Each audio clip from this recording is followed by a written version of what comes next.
Sudah sering kita lihat tentang banyaknya penampakan monster, hantu, UFO, uka-uka, koruptor yang bisa nonton tenis di Bali yang berhasil tertangkap kamera dan sebagiannya menjadi berita utama pada kala itu. Salah satu yang ramai diperbincangkan adalah penampakan sosok binatang purba yaitu Plesiosaurus atau dinosaurus sejenis reptil purba air, di mana sebuah organisasi bernama Kriptozoologi pun membentuk kelompok tim ekspedisi yang dipimpin oleh seorang ahli zoologi bernama Jonathan. Ini orangnya dengan menamai ekspedisi ini dengan nama The Dinosaurs Project atau Proyek Dinosaurus. Dia bernama Luke, anak kandung Jonathan yang keke ingin ikut dalam ekspedisi ini, tetapi Jonathan tidak mengizinkannya, sehingga Luke menjadi pundung dan agak kecewa dengan keputusan ayahnya tersebut. Ekspedisi ini sendiri berlokasi di Kongo yang merupakan negara Afrika bagian tengah yang menjadi tempat ditemukannya penampakan reptil purba air yang kita lihat tadi. Dan mari saya perkenalkan Anda dengan satu persatu anggota tim yang akan ikut. Ada Charlie yang merupakan asisten Jonathan, lalu ada Liz, sang ahli medis yang siap mengobati apabila ada yang terluka. Kemudian ada kru TV yang terdiri dari kameramen dan boomer yang akan mendokumentasikan seluruh perjalanan dalam proyek dinosaurus ini. Tiba di Kongo, Luke diminta untuk tetap tinggal di hotel sampai tantenya datang menjemput karena selama ekspedisi ini Luke sudah dititipkan kepada tantenya. Namun di situ lagi-lagi terlibat perdebatan kecil ketika Jonathan menolak permintaan Luke untuk ikut ekspedisi ini karena sekali lagi bukan tidak mau dan tidak sayang, tetapi ekspedisi ini bisa menjadi sangat berbahaya dan yang Jonathan khawatirkan hanyalah keselamatan Luke, putranya seorang. Dan inilah anak yang pundungan. Loh, dan inilah The Dinosaurs Project. Setibanya di lapangan udara, mereka bertemu dengan seorang wanita lokal bernama Amara yang akan menjadi guide atau penunjuk jalan karena hutan ini sendiri sangat luas dan lokasi yang akan mereka tuju berada tepat di tengah-tengah hutan belantara yang sangat jarang sekali dikunjungi oleh para wisatawan.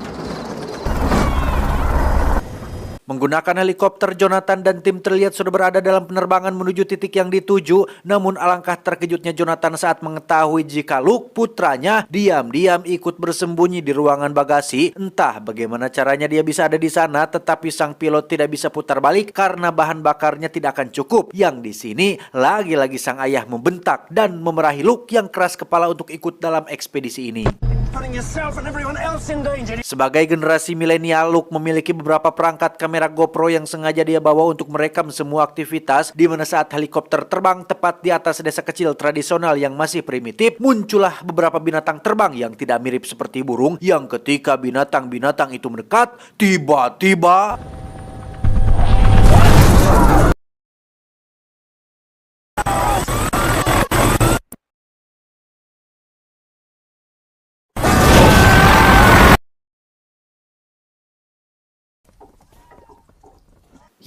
helikopter menabrak salah satu burung yang membuat mereka semua terdampar di tengah hutan, di mana pilot dan co-pilot pun tewas dalam insiden itu, sedangkan yang lainnya berhasil selamat dan terpaksa harus bertahan di hutan ini sampai tim evakuasi datang menjemput. Let's go!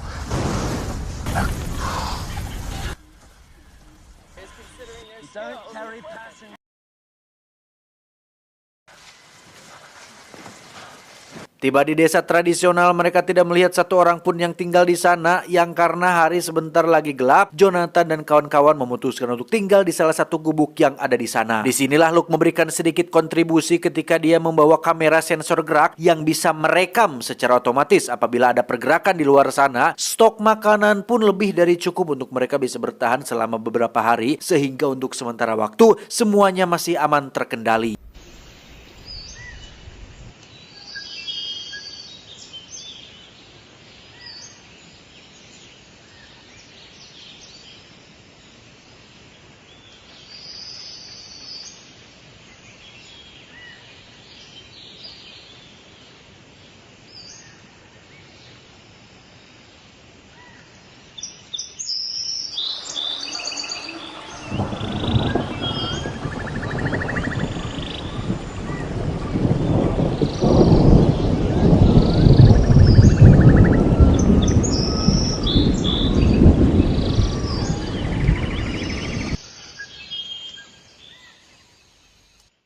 Saat malam hari tiba, kamera pun tiba-tiba menyala saat ada pergerakan di luar sana yang ternyata ada beberapa makhluk terbang yang tadi siang sempat muncul dan menjadi penyebab jatuhnya helikopter, di mana Jonathan dan kawan-kawan pun seketika paburial saat makhluk tersebut masuk ke dalam gubuk.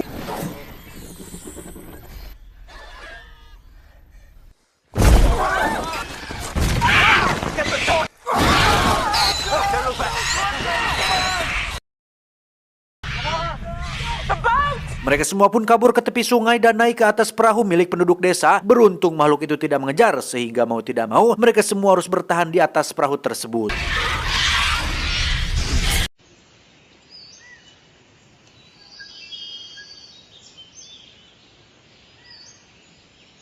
Liz pun tewas dalam insiden tersebut. Di depan kamera, Luke curhat mengenai dirinya sendiri yang mungkin tidak bisa pulang kembali ke rumah, sehingga dia memohon maaf sebesar-besarnya kepada semua pihak aplikasi pinjaman online apabila dia tidak bisa melunasi semua angsuran. Saat itulah Jonathan menghampiri Luke untuk meminta maaf atas semua sikap galaknya, karena semua itu dia lakukan tidak lebih hanya karena peduli dan sayang kepada yang menjadi darah dagingnya sendiri. Namun Luke nampak masih kecewa, yang hal itu bisa dilihat dari raut wajahnya yang masih terlihat pundung. Saat itulah mereka melihat ada pergerakan di antara semak-semak disusul dengan sesuatu yang menabrak perahu mereka, sehingga Jonathan dan kawan-kawan terpaksa melipir dulu untuk membetulkan satu perahu yang bocor. Mereka pun mendirikan tenda dan memutuskan untuk bermalam di tepi sungai, di mana Luke terlihat masih anteng dengan telepon satelitnya yang dianggap menjadi satu-satunya alat yang bisa membawa mereka pulang. Jonathan dan kawan-kawan pun makan malam bersama dengan Amara yang menceritakan tentang awal penampakan makhluk purba muncul, di mana warga lokal percaya jika kemunculan makhluk-makhluk purba ini disebabkan oleh penebangan pohon secara besar-besaran yang dilakukan oleh banyak perusahaan besar. Tak lama mereka pun dikejutkan oleh kemunculan seekor dinosaurus berjenis Dilophosaurus yang memiliki sirip yang bisa buka tutup di bagian kepalanya, di mana Luke sempat memberinya beberapa permen coklat sebelum akhirnya kembali pada kelompoknya. Keesokan paginya, Dilophosaurus yang semalam pun datang lagi setelah ketagihan permen coklat Silver Queen yang biasa dijual di Alfamart, di mana Charlie berusaha untuk mengalihkan perhatiannya agar Luke bisa mengikat kamera GoPro pada tubuh si Dilophosaurus tersebut.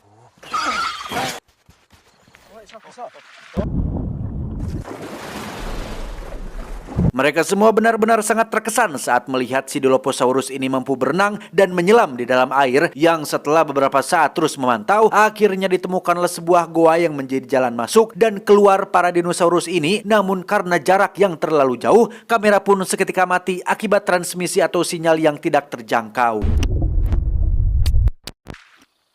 Terjadi sedikit perdebatan antara Charlie dan Jonathan. Charlie sangat berambisi untuk terus melanjutkan ekspedisi ini dan mendukung Luke yang sama-sama penasaran dengan kemana perginya para Dilophosaurus tersebut. Sedangkan Jonathan yang menjadi pimpinan ekspedisi justru ingin segera alias pulang, karena meskipun proyek ini sangat penting, namun keselamatan Luke putranya jauh lebih penting. Pun sama dengan Amara yang merasa bahwa apabila ekspedisi ini terus dilanjutkan, hanya akan menjadi bencana untuk mereka semua. Pada akhirnya mereka semua pun sepakat untuk pulang. Jonathan dan yang lain berada di perahu paling depan, sementara Luke dan Charlie berada di perahu belakang. Setelah jaringan terjangkau, mereka kembali memantau pergerakan si Dilophosaurus hingga keduanya melihat ada emaknya Dilophosaurus yang berukuran sangat besar, sehingga mereka semakin penasaran dan yakin bahwa gua tersebutlah satu-satunya jalan masuk untuk mereka bisa melihat sendiri tentang apa yang menjadi tujuan dari ekspedisi ini.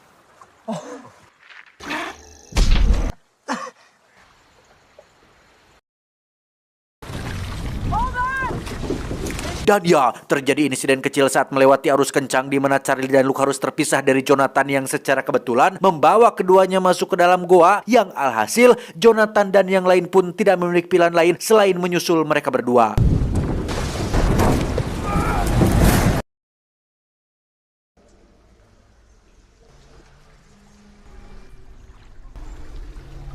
Ternyata ada sebuah sungai kecil yang terhimpit oleh tebing bebatuan. Sungguh indah dan menawan ciptaan Tuhan. Tak lama muncullah Jonathan dan kawan-kawan yang berhasil menyusul, yang ketika mereka sedang akan mencari daratan, tiba-tiba Ya, satu kameramen TV pun tewas dilahap oleh dinosaurus air, di mana Luke dan Charlie sendiri lebih dulu sampai di daratan dengan Charlie yang terus berjalan ke dalam hutan tanpa menunggu yang lainnya. Karena tak ingin sendirian, Luke dengan terpaksa terus mengikuti Charlie hingga sampai di sebuah lokasi yang terdapat lubang guanya. Charlie pun sekonyong-konyong mendorong Luke jatuh ke dalam gua tersebut sesaat setelah telepon satelitnya sudah berada di genggamannya.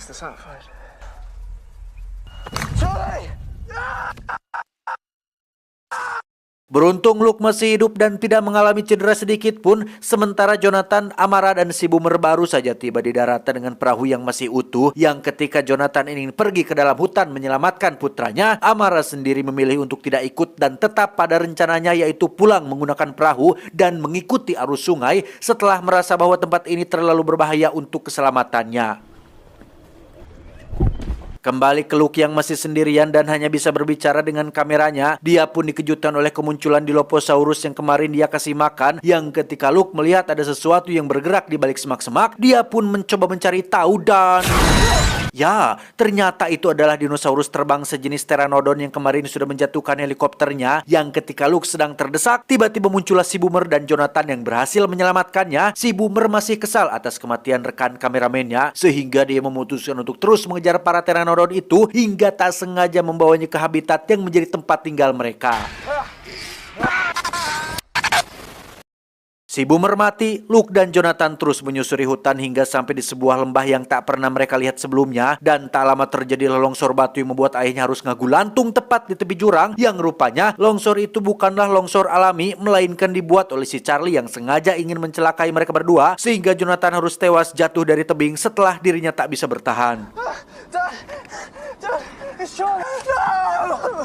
Tak punya pilihan lain, Luke terpaksa kembali ke dalam hutan, lebih tepatnya memasuki sarang atau tempat tinggalnya si Dilophosaurus yang sudah pernah dia beri makan. Tak lama muncullah Luke yang berhasil mengejarnya dan masih berambisi untuk melenyapkan Luke supaya dirinya menjadi satu-satunya orang yang bertahan dalam proyek dinosaurus ini. Saat itulah muncul si Dilophosaurus yang datang hanya untuk meludahi Luke dan pergi begitu saja tanpa minta maaf dan permisi. Awalnya Luke merasa tersinggung dengan sikap si dinosaurus yang tidak memiliki sopan santun dan tata krama. Tapi tak lama Luke akhirnya mengerti bahwa tujuan si Dilopho meludahinya adalah agar emaknya si Dilopho ini menganggap bahwa Luke adalah teman dari anaknya.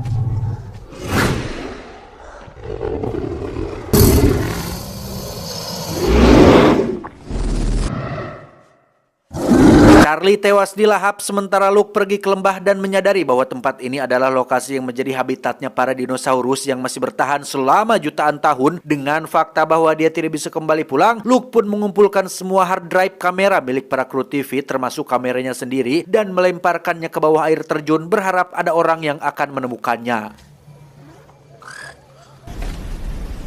Dan itulah awal bagaimana rekaman video ini bisa kita lihat menjadi satu kesatuan dalam bentuk cerita film yang utuh. Dan tentu saja ini semua hanyalah film found footage semata. Tamat, ending yang cukup membagongkan. Pesan yang bisa kita ambil dari film ini adalah jangan marah apabila diludahi. Itu, saya John mewakili direksi yang bertugas mengucapkan terima kasih dan sampai jumpa di video selanjutnya. Adios, Dracula Darah Tinggi.